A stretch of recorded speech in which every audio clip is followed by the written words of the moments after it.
টাঙ্গুয়ার হাওর সত্যিই প্রকৃতির এক অপার বিস্ময়।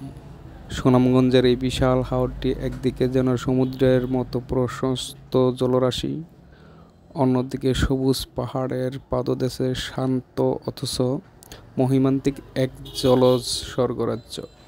বর্ষাকালে হাওরের বুকে ভরে যায় অগাধ নীল জলে, চারদিকে শুধু জল আর জল, নৌকা ছাড়া যেন চলার আর কোনো পথ নেই।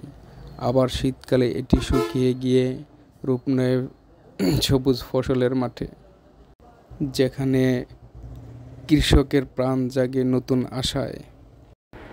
বন্ধুরা, হাওরের কিছু টিপস দেওয়া যেতে পারে, যেমন টাঙ্গুয়ার হাওরের সেরা সময় হচ্ছে বর্ষাকাল, যেমন আপনার জুন থেকে সেপ্টেম্বর মাস পর্যন্ত হাওরের আসল রূপ দেখা যাবে।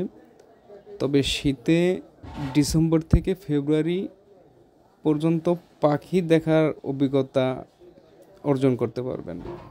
যাতায়াতের ব্যবস্থা আছে। সুনামগঞ্জ শহর থেকে নৌকায় টাঙ্গুয়ার হাওরে পৌঁছানো যায়। বড় নৌকা বা হাউসবোট ভাড়া করা সুবিধাজনক, এতে আপনার যেতে পারেন। দেন থাকার ব্যবস্থা, নৌকাতেই রাত কাটানো যায়। এছাড়া স্থানীয় কিছু রিসোর্ট, গেস্ট হাউসও আছে। আর খাবার সিস্টেমটা হলো নৌকাতেই রান্নার ব্যবস্থা থাকে।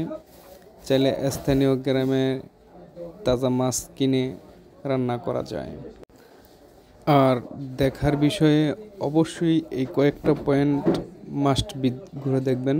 সেটা হচ্ছে আপনার প্যানোরামিক ভিউ, তাহিরপুর ও টেকেরঘাটের পাহাড়ি সৌন্দর্য আর পাখির জাক। সকলকে অসংখ্য ধন্যবাদ।